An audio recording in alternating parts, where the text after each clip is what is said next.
Welcome to the Growth Catalyst Show, where we believe that growth could come in many forms: professional, personal, company, sales, you name it.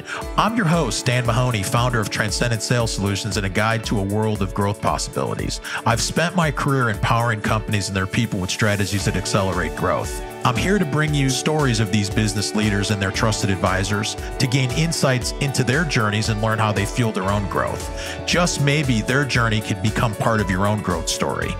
Are you ready? Let's grow.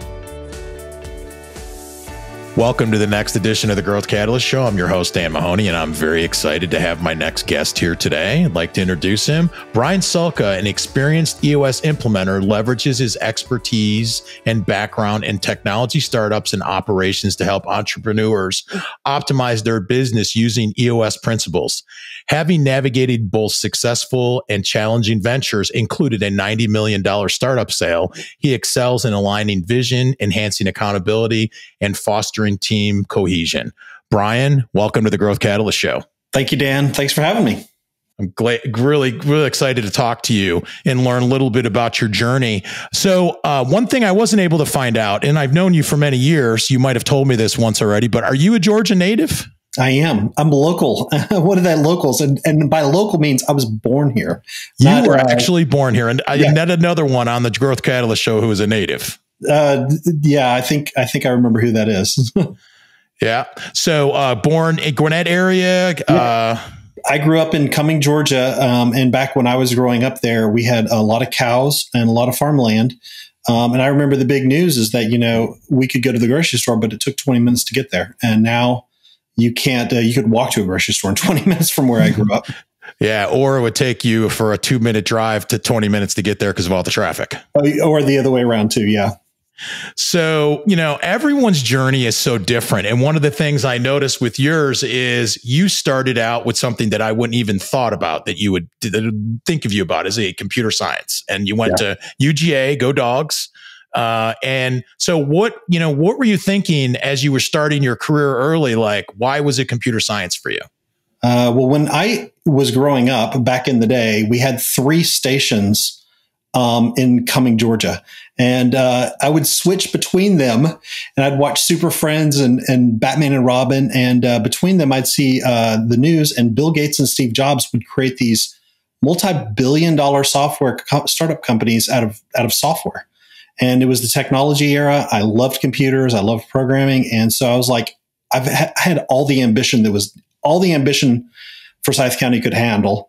And so I said, I'm just going to go create a multi-billion-dollar company, and software is the way I'm going to do it. And so I walked out with that ambition.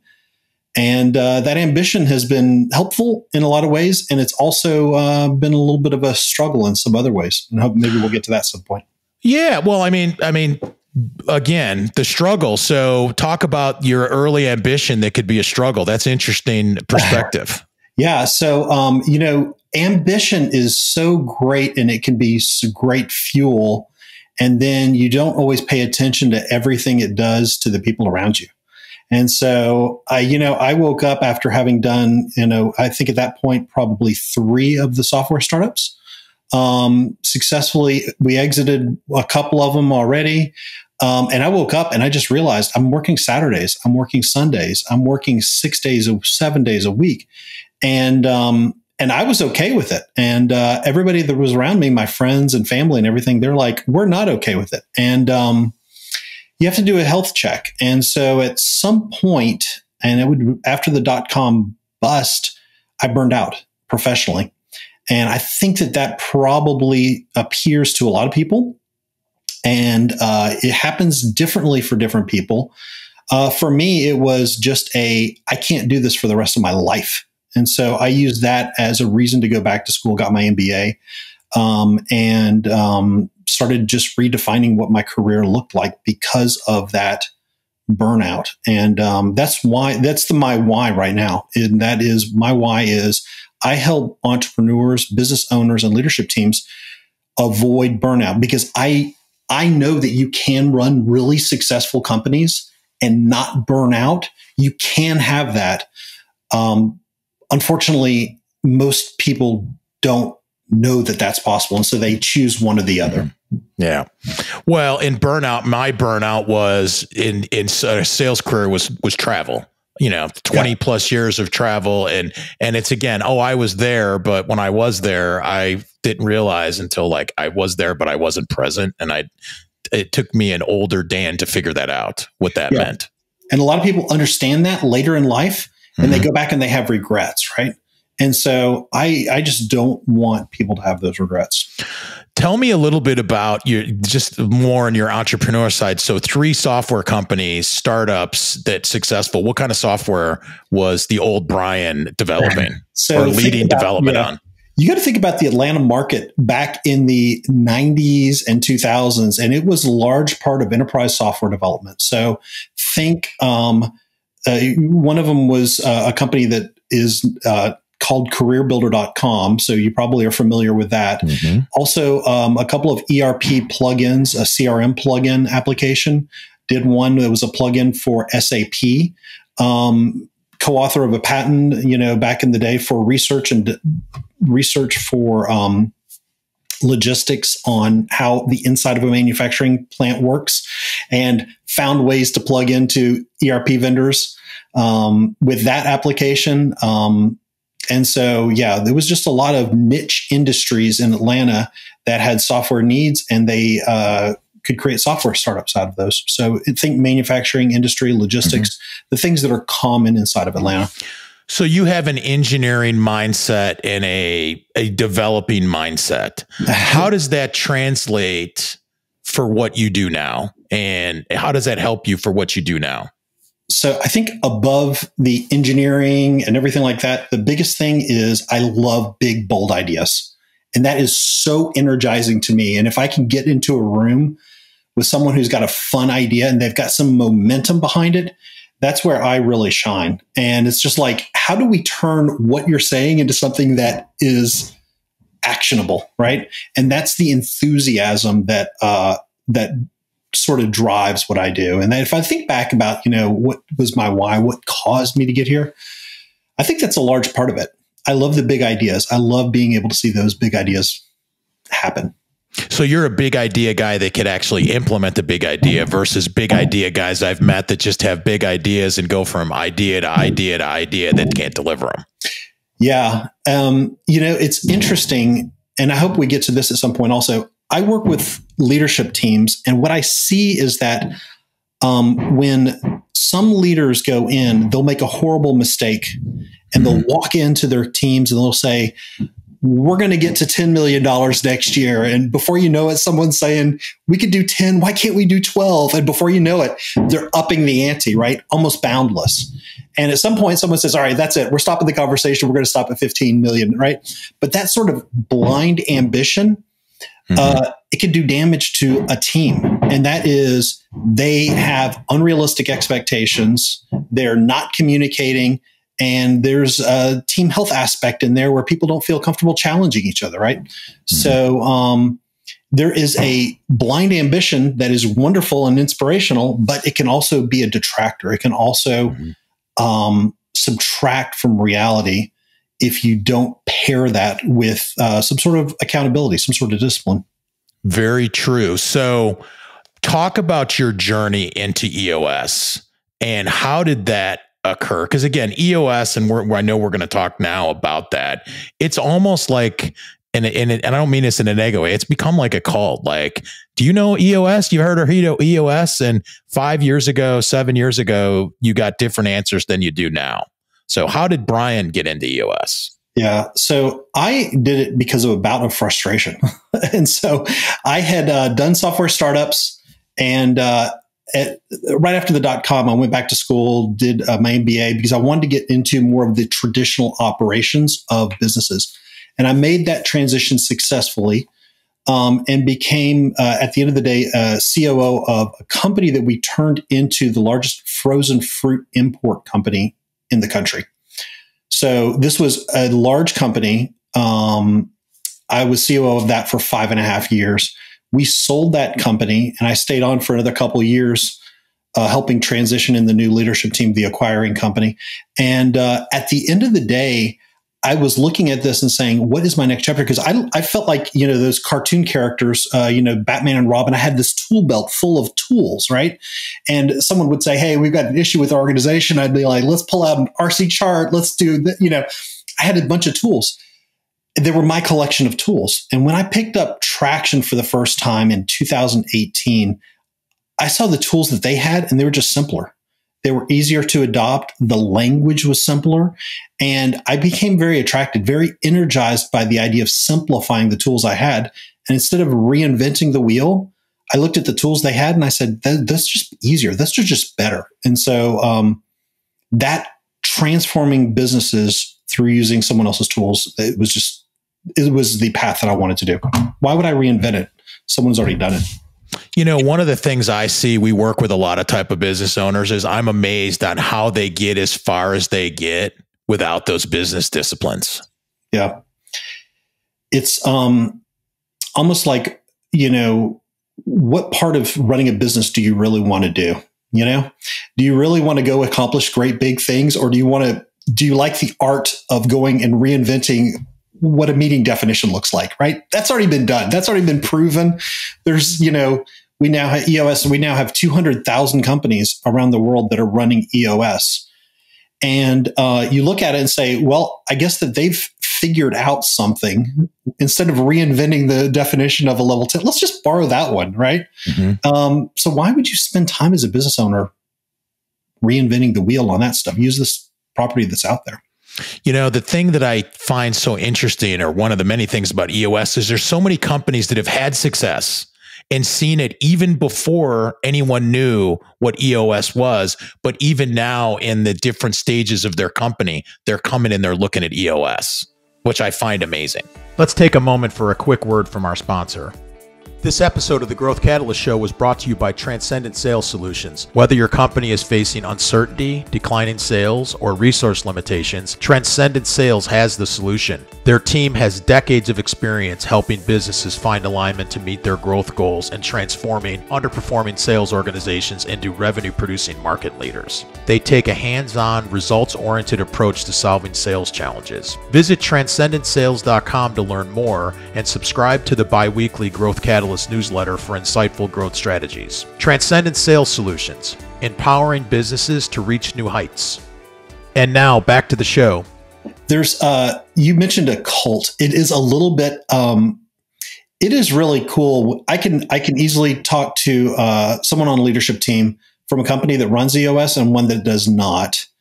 And the thing is there's a language that's common between them. And you can tell them just because you say, oh, great, what do you do? And they can hit the nail on the head. They've got their 3 uniques. They've got it nailed out.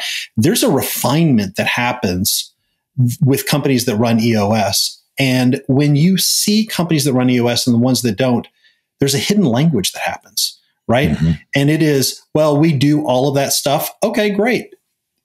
Let me ask you a question. And the ones that run EOS, they just know how to answer those things consistently, not just the main business owner, not just sales, but throughout the organization. So coming in, first time seeing a business, what are some common things? And I know you work with a lot of different businesses and a lot of different industries. What are some common things you see right off the bat where businesses might not be thriving as much as they could and not meeting their potential? Yeah, it's probably, I think that it gets back to pain points, and it's probably a lot of the same pain points you see, right? We see in general 5 different things that companies experience that they start to feel before they reach out. And one of them is that they've just lost control of their business. They're no longer in control of the business. They hired somebody, it grew, and then suddenly they don't really know what that looks like, right? What they're selling, what they're producing. They've lost control of it. The second thing is the lack of profit. They're not as profitable as they want to be, given the emotional investment that they've got inside their business and the time. The third thing is that they've got people issues. Nobody seems to get them, right? They have frustrations on the leadership team and below, politics, things like that.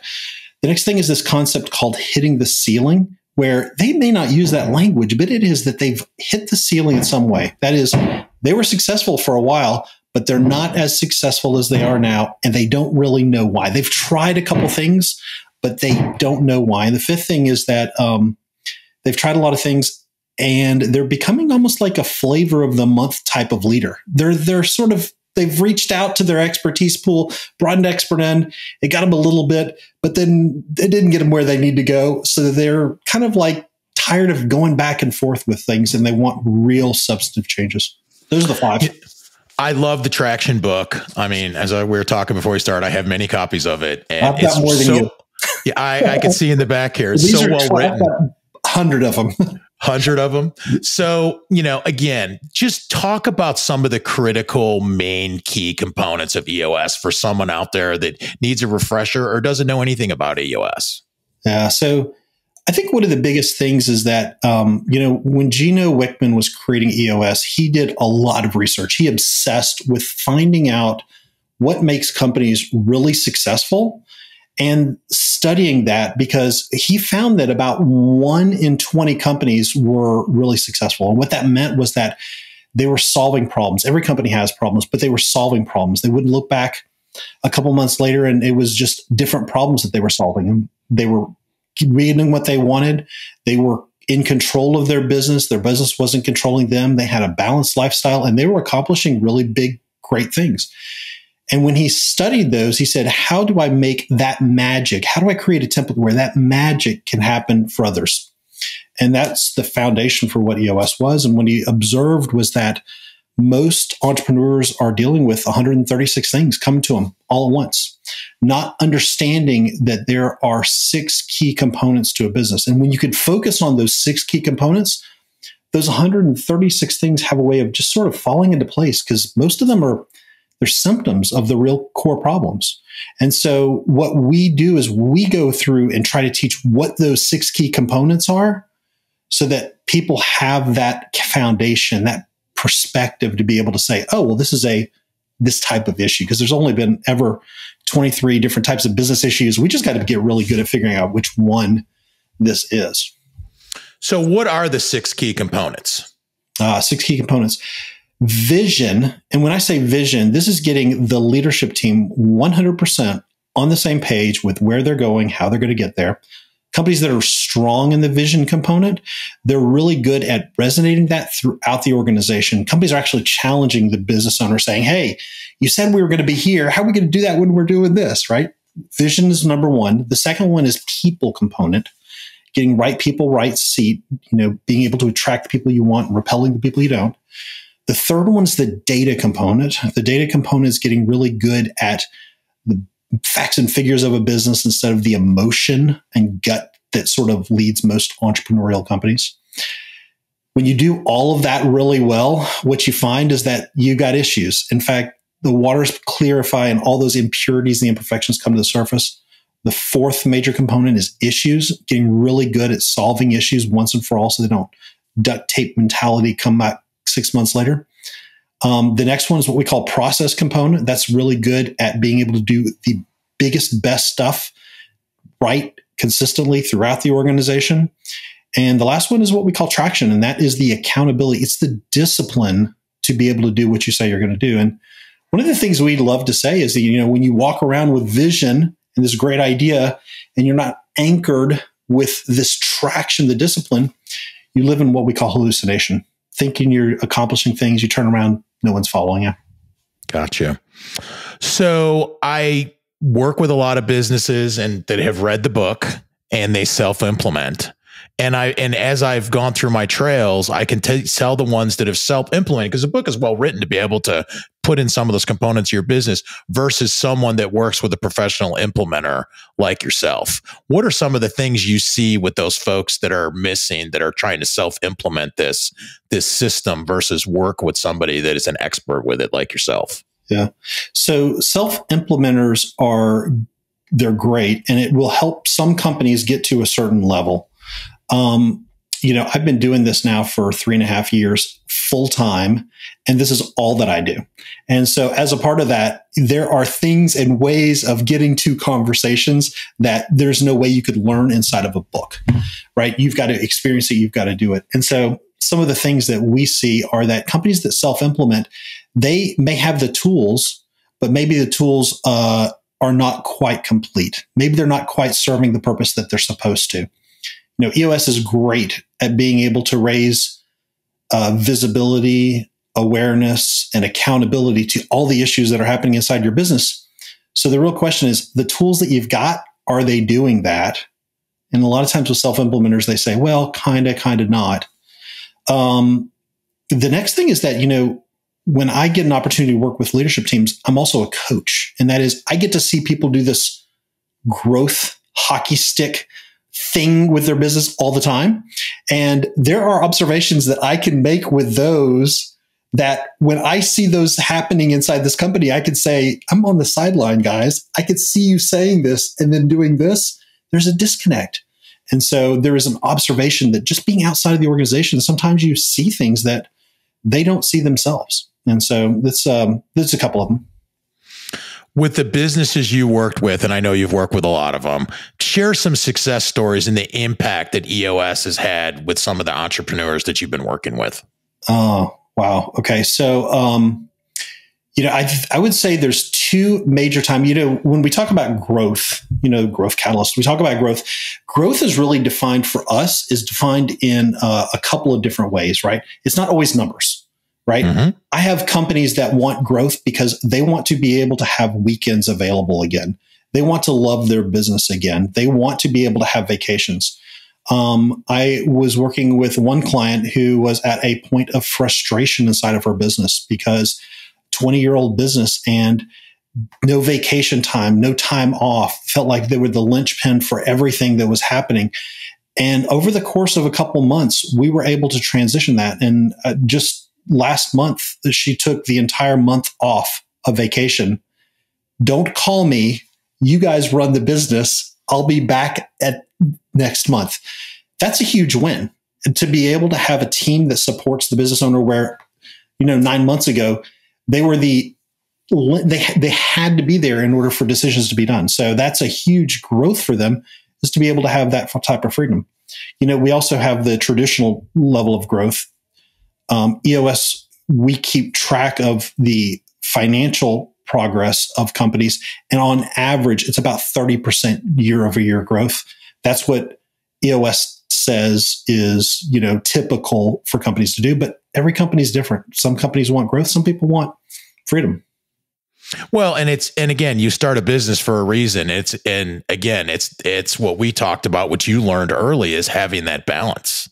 Yeah. And are you working to live or living to work is what it comes down to it. Yeah. It's important and it's easy to forget. So someone that's looking or listening to this podcast that says, you know what, this is something that, I probably need to look at. I mean, where do you start? How do they start looking into this? Yeah. So you can always reach out to me, Brian.Sulka, Brian.Sulka at EOS Worldwide. I'm always happy to help guide someone and get them started. If the idea of email is intimidating, there are great books. There's one called Traction. Over 2 million copies have been sold of that. I'll do your promotional for you right here. Thank you. I happen to have, 30 copies over here, another 100 downstairs. And so anybody who is curious about that can send me an email. I'm happy to give you a copy of it. And that is a good starting point. And at some point, you may get to a point where you say, I don't have time to read business books. And if that's the case, then I have the language to be able to facilitate that type of conversation, get the ideas into your head with a 90-minute presentation. All right. Well, Brian, I want to thank you for taking time to come on the Growth Catalyst Show. This has been very enlightful, and we appreciate you and the journey you're helping with business owners and from your great experience. And I can't thank you enough. Well, Dan, thanks for what you're doing for the community. It's, getting this type of information. And I've listened to several podcasts that you've done, the type of information you're spreading and the way that you're doing it is really helpful. So thank you for your contribution to that too. Thanks, Brian. And that's a wrap for today's episode of the Growth Catalyst Show. Remember, you can take these stories of growth and make them part of your own journey. Learn from them, draw inspiration, and let them guide your path of growth. I'm your host, Dan Mahoney, and I look forward to our next journey together. If you've enjoyed the show, please subscribe and leave a review. Until next time, keep growing.